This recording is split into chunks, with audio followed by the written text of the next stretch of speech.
दोस्तों, क्या आप जानते हैं कि चाय से लेकर कॉफी तक और कॉफी से लेकर मिठाइयों तक मिठास पहुंचाने वाली चीनी आखिर कैसे बनाई जाती है?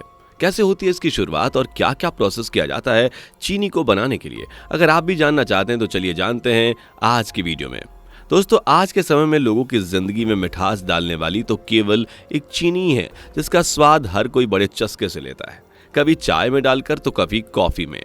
पर यार, ये बात भी सच है कि ये चीनी केवल चाय या कॉफी तक ही सीमित नहीं है, बल्कि खाने के बाद मुंह मीठा करने वाली चीजों में भी चीनी का ही यूज किया जाता है।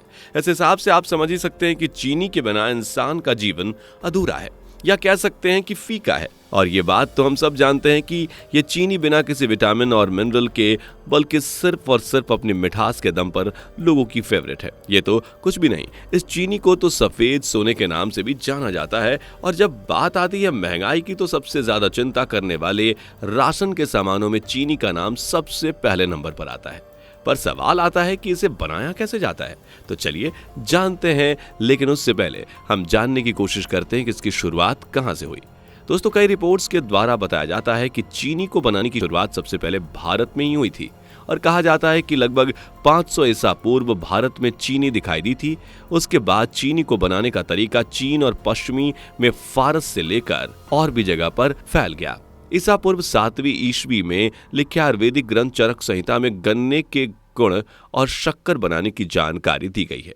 इसके अलावा दोस्तों, ये भी कहा जाता है कि चीनी को अरबों के द्वारा पश्चिमी दुनिया में इंट्रोड्यूस कराया गया। 8वीं और 9वीं शताब्दी में इसकी खेती और जानकारी स्पेन के सिली में लाई गई थी। खैर, सवाल आता है कि इसे बनाया कैसे जाता है। हम बात करें अमेरिका की, तो अनुमान लगाया जाता है कि वहां 55 से 60% तक शुगर चुकंदर से बनती है, बाकी गन्ने से बनाई जाती है। लेकिन यहाँ खास बात तो यह है कि इन दोनों ही सोर्सेज के लिए अलग अलग क्लाइमेट यानी जलवायु की जरूरत होती है। गन्ने को ज्यादातर उष्णकटिबंधीय और उपोष्ण कटिबंधीय क्षेत्रों में उगाया जाता है। वहीं हम बात करें चुकंदर की, तो इसकी खेती समशीतोष्ण जलवायु यानी कि टेम्परेट क्लाइमेट में की जाती है। दोस्तों, इनकी खेती के लिए एक अच्छी भूमि को सेलेक्ट किया जाता है जहां इनकी खेती की जा सके। गन्ने के मामले में यह जरूरी होता है कि पानी खेत की उपजाऊ मिट्टी तक आसानी से पहुंचे, और इसे ज्यादातर स्टेम कटिंग के द्वारा फैलाया जाता है, जिसे सेट्स कहा जाता है। उसके बाद गन्ने के पौधे को तैयार होने में लगभग 12 से 16 महीने का समय लगता है,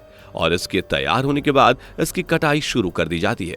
वहीं हम बात करें चुकंदर की, तो चुकंदर के वो बीज से उगाया जाता है। खैर, यहाँ तक तो ठीक है। अब बात आती है कि आखिर शुगर की मिल में शुगर कैसे बनाई जाती है, तो इसके लिए आपको चलना होगा शुगर की मिल में। चलिए चलते हैं सफर पे। लेकिन चीनी के मिठास में खोने से पहले, अगर आपने हमारी वीडियो को अभी तक लाइक नहीं किया तो जल्दी से लाइक कर दीजिए, और चैनल पर नए हैं तो सब्सक्राइब करना बिल्कुल भी ना भूलें। और जरा कमेंट करके बताएं कि क्या आपको भी मेरी तरह मीठा खाना पसंद है। अगर हाँ तो कमेंट करो। दोस्तों, आपको बता दें कि खबरों के अनुसार ब्राजील के बाद सबसे ज्यादा चीनी की प्रोडक्शन हमारे भारत में ही किया जाता है। तो इस हिसाब से आप समझ सकते हैं कि हमारे भारत में चीनी कितनी पसंद की जाती है। बात करें इसको बनाने की, तो सबसे पहले गन्ने को खेतों से काटा जाता है और उन्हें वहां से चीनी की मिल तक लाया जाता है।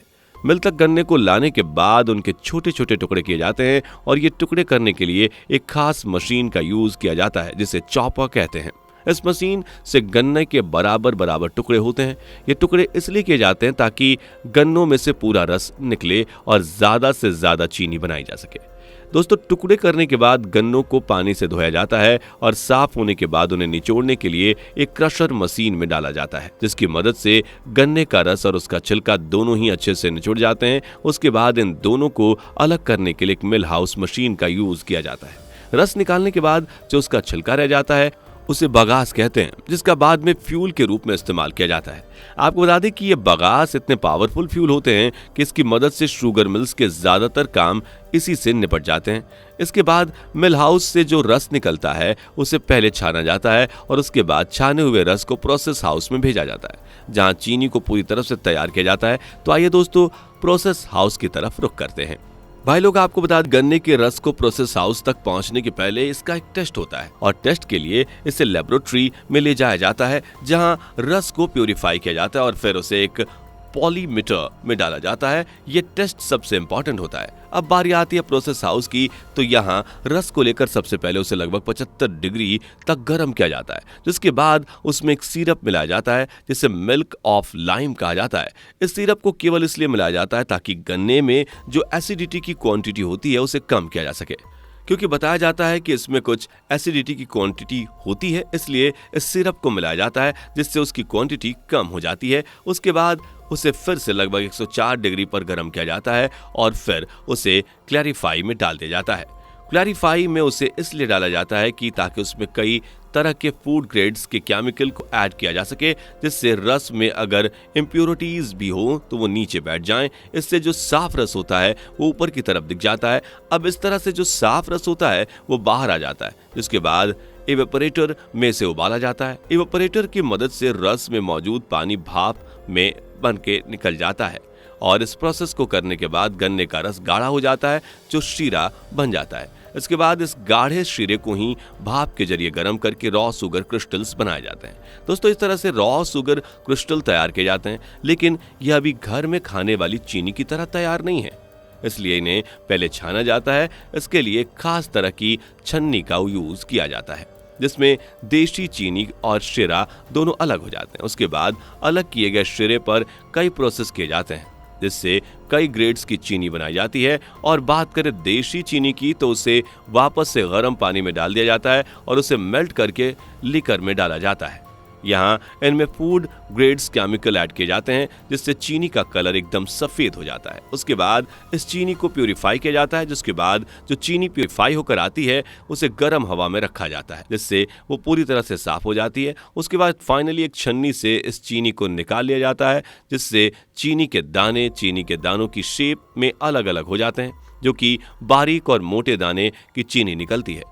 उसे पैक करके सप्लाई के लिए भेजा जाता है और बाकी बचे हुए छोटे दानों को पीसकर शुगर पाउडर बना दिया जाता है। दोस्तों, उम्मीद करते हैं कि आपको खेतों में लगे गन्ने से लेकर चीनी तक का पूरा सफर समझ में आ गया होगा। अब आप हमें बताइए कि हमारी मिठास से भरी ये वीडियो आपको कैसी लगी। कमेंट में जरूर बताइए। चैनल पर नए हैं तो चैनल को सब्सक्राइब कर लीजिए, बेल आइकन को प्रेस करना बिल्कुल भी ना भूलें और आने वाली वीडियोस इसी से आपको मिलेगी, इसलिए जरूर आप बेल आइकन प्रेस करें और नेक्स्ट वीडियो का इंतजार करें। Bye bye. दोस्तों, आपको स्क्रीन पर 2 और वीडियोस दिखाई दे रही हैं, जिसे देखने के लिए स्क्रीन पर क्लिक करें।